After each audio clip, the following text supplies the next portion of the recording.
I have been involved with Equality now for about a year, and this came down the pipeline to me, and I was so impressed with these amazing young women, and felt like this was such an important message. So here I am, and I'm so happy that we are joined by Yasmin Hassan and our two co-directors and the founders of the Arts Effect, Katie Capiello and Meg McInerney. I had it earlier.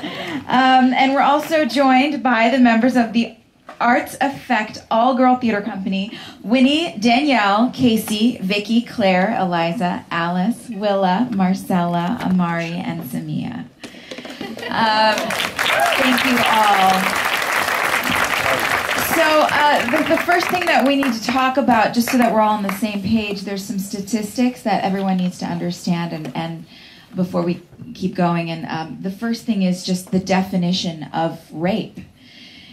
So the definition of rape is the penetration, no matter how slight, of the vagina or anus with any body part or object, or oral penetration by a sex organ of another person without the consent of the victim. 1 in 4 U.S. girls is sexually assaulted by the age of 18. 1 in 5 college women is raped while they are in college. 80% of kids and teens experience peer sexual harassment during their middle school or high school years. I remember that. And finally, it's essential to remember that 60% of sexual assaults are not reported and only 3% of rapists will ever see a day in jail. I'm going to just kick things off with a panel discussion. We've got a half an hour. I'll start my timer. And I want to ask Katie and Meg how the play came about. Tell us about your process and why you chose this subject matter. The girls here are all part of an all-girl theater company that Meg and I co-direct. Some of them have been with us now for 7-8 years, so we've watched them grow up.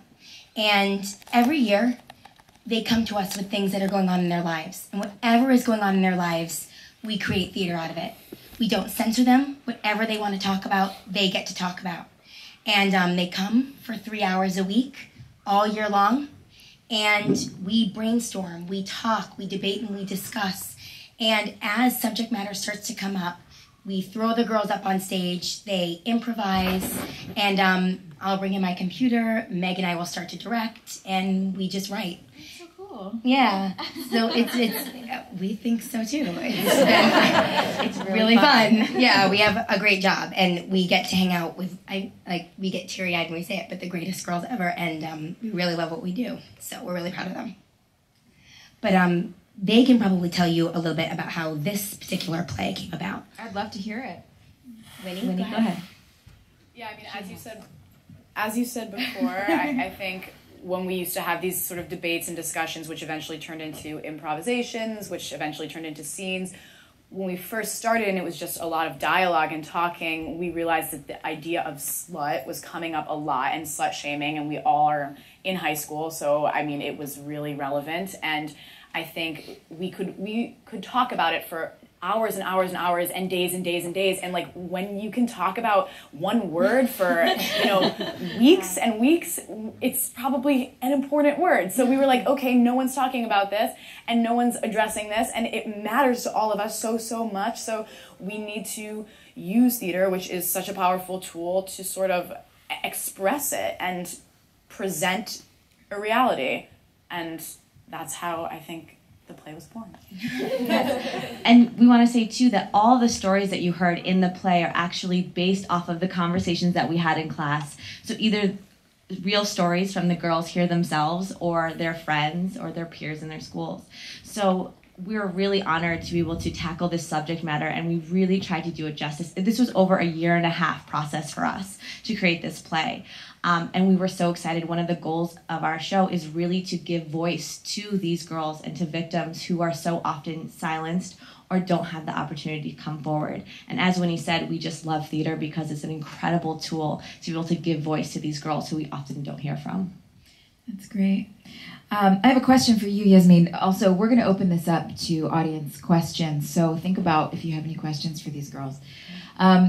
So the play here is about young women in the United States and the issue of slut shaming and just sexual shaming against girls and women in the U.S. But what's happening here, that's just a part of a global epidemic, as you know extremely well. Can you talk a little bit about what's going on in the world? Yeah, and absolutely. I also want to build on what these guys just talked about, like the importance of having girls speak about their experiences themselves.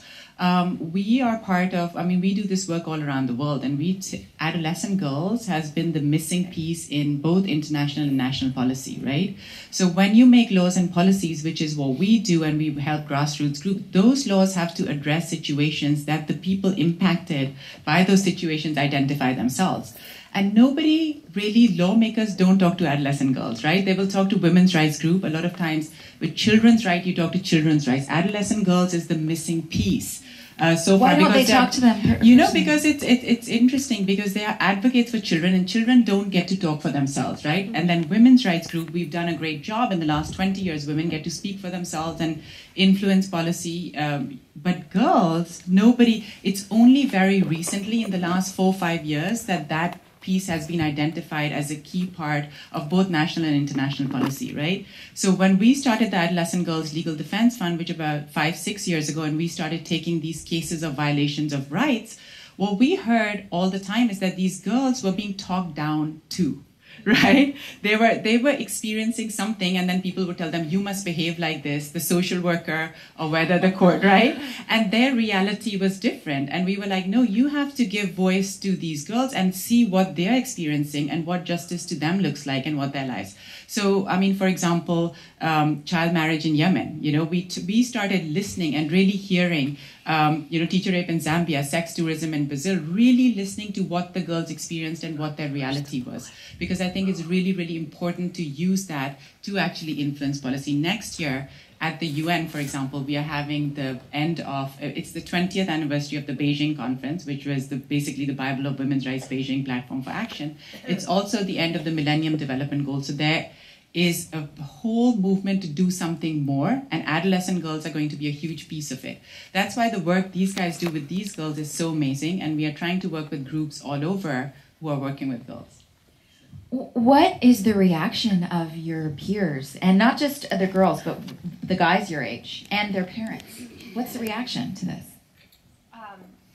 Well, I have a lot of male friends, and I was really worried about how they would react after they saw this, and because I feel like a lot of teenage boys, might feel targeted by this or feel like they have to defend themselves or like it's their fault. But I actually had one friend, it was really surprising, who came and was blown away and so inspired that he created a petition that he got about 500 signatures on that was to have New York State in public schools teach the meaning of consent in health class. So.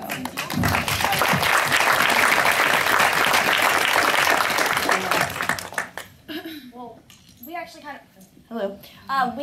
of had an opposite reaction.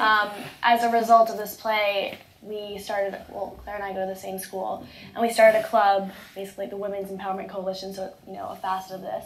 And we started this movement through photography where girls and guys around the school would write on a photo saying, I need feminism because, and then they're given reason. So it blew up. It was really awesome. We were really empowered, really passionate. And then this guy, actually a senior at our school, posted a picture of him saying, I need feminism because upper middle class white girls are so oppressed. And it completely, obviously mocking us, and that blew up even more. And it caused a huge controversy where girls and guys were blatantly disregarding our club and completely mocking it. And it started a school-wide conversation, which was awesome. But it also led to a big catastrophe in our club where we were like, how do we deal with this? And how do we open? Well, we tried to, first of all, we hosted a meeting, a very open meeting saying, please, anyone from the school come. We want to hear your opinions on our club, on what we're trying to do, on what you think we're trying to do, so that we can hear how we're presenting ourselves and then how we can clarify that to the public. And actually the reaction of guys, because that's honestly what I'm very interested in because we want to get them on our side, was that they just felt targeted, and that even the guy who posted it said that if he came to one of the meetings that he would immediately feel like he was just being attacked and that he wouldn't even have a word in. And so, I mean, obviously now we are trying to not create that, combat that environment, but it's hard because guys are actually intimidated by us, which is something that they totally fear, to be inferior to women. And that's why, because it's something, while empowering ourselves, to lose that superiority is so frightening. And that's, To clarify, he hadn't seen the play, so he was Yeah. kind of ignorant. I think what made us, just to add on for 1 second, what made us feel kind of upset, was so upsetting about that is violence doesn't discriminate. And whether the word feminism has a negative connotation or however people interpret that, it's fighting violence against women. And I think some of the guys felt targeted because of what feminism has, the stereotypes of feminism. But I think the reason, our goal is, that's what our goal is. Our goal is to stop violence against women, and that's why it's so important, and that's why, violence doesn't discriminate. And I think, I didn't come up with this, but this is kind of the catchphrase we use, is we're not trying to change men, we're trying to change mentality. And I think that's something that's so important, and I think that's something that's really important in this play. It's not, and we're not trying to give an answer. It's not a PSA. It's it's trying to start a conversation, and that's the greatest way to create change. Great. I'm sorry, please go ahead. Yes, just to explain on that, I was going to say that also I've heard a lot of people say that what they really loved about this play was that they could see themselves or their daughters and their sisters in these characters. You guys just saw the play, that these characters aren't perfect, they're real people, they're based off of real people, and I think that's a really cool thing that people can see themselves, and it helps them relate. You found a lot of people relating to Yeah, that. yeah. That's really cool. Yeah. So does anyone out there have a question? We've got one here. Yes, please. We're going to get a microphone to you. I love your hair. Wonderful, thank you. Wonderful work. This is fantastic. I teach high school, and so you were talking about the defensiveness of males, but then there's also the defensiveness of females, and I thought there was a line when you were talking about that, this idea that using the word slut was, in your mind, in your character's mind, was empowering in some